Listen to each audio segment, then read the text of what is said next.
Assalamualaikum warahmatullahi wabarakatuh. Jadi sebelum saya baca hadisnya, perlu kita perjelas dulu bahwa dosa itu ada 3 bagiannya, dan masing-masing dari dosa itu ada cara-caranya kita untuk bertobat darinya.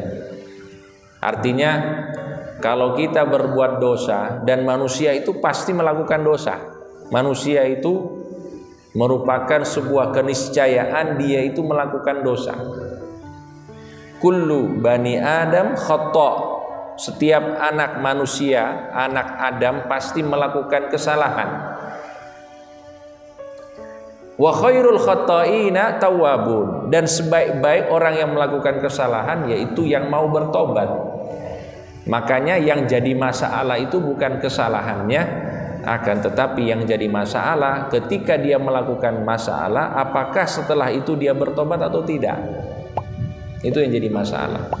Makanya nanti pada hari kiamat ada salah seorang nabi itu protes kepada Nabi Adam alaihissalam. Wahai Adam, andaikan engkau tidak makan buah khuldi, niscaya kita semuanya ini di surga. Kan yang bikin kita turun di dunia ini kan apa? Nabi Adam kan. Nabi Adam makan buah khuldi, beliau diturunkan ke dunia, anak keturunannya hidup di dunia. Maka nanti akan dijawabi oleh Nabi Adam alaihissalam, apakah kamu, ini berbicara kepada nabi yang lainnya, apakah kamu mengkritik saya dengan sesuatu yang sudah ditetapkan oleh Allah Subhanahu wa taala sebelum saya diciptakan? Berarti apa? Di sini kita belajar bahwa kesalahan itu memang adalah sesuatu yang pasti kita lakukan. Tidak ada satupun orang yang bersih dari kesalahan. Yang bersih dari kesalahan hanya 2 dari makhluknya Allah. Yang pertama para malaikat, la ya'sunallaha ma amarahum wa yaf'aluna ma yu'marun. Itu malaikat, tidak membangkang, tidak melawan apa yang diperintahkan oleh Allah dan mengerjakan apa yang diperintahkan oleh Allah. Itu malaikat. Kemudian yang kedua para nabi dan rasul, itu tidak melakukan kesalahan, tidak melakukan dosa, baik dosa itu kecil ataupun dosa itu besar. Itu para nabi dan rasul. Dan ini wajib kita yakini.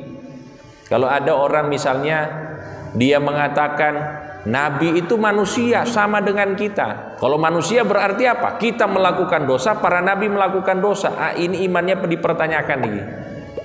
Karena apa? Keunggulan para nabi itu mereka maksum. Napa? Maksum. Maksum itu dilindungi dari segala bentuk dosa. Oleh karena itu di dalam Aqidatul Awam dikatakan apa? Ismatuhum kasairil malaikah. Kemaksuman para nabi itu seperti para malaikat. Wajibatun wa fadlul malaikah. Bukan hanya seperti para malaikat, lebih dari para malaikat. Itu kemaksumannya para nabi dan rasul. Karena apa? Kalau misalnya malaikat tidak melakukan kesalahan, wajar. Tidak punya nafsu syahwat, tidak dilengkapi dirinya dengan nafsu dan syahwat, tidak makan, tidak minum, tidak punya istri, tidak punya anak, tidak punya nafsu, wajar. Tapi para nabi dan rasul dibekali itu semuanya, akan tetapi bisa menjaga diri dari semua kesalahan dan dosa. Makanya mereka lebih afdol dari para malaikat.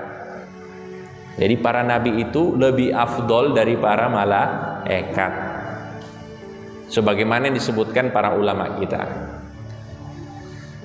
Jadi hadirin yang dirahmati Allah, kembali lagi, dosa, kesalahan itu adalah sesuatu yang pasti kita lakukan. Tapi itu bukan masalah. Masalahnya apa yang kita lakukan setelah kita melakukan dosa. Makanya ada yang disebut dengan taubat, ada dengan istighfar, ada yang disebut dengan istihlal dan lain sebagainya. Insya Allah kita akan bahas sedikit sebelum kita baca hadisnya.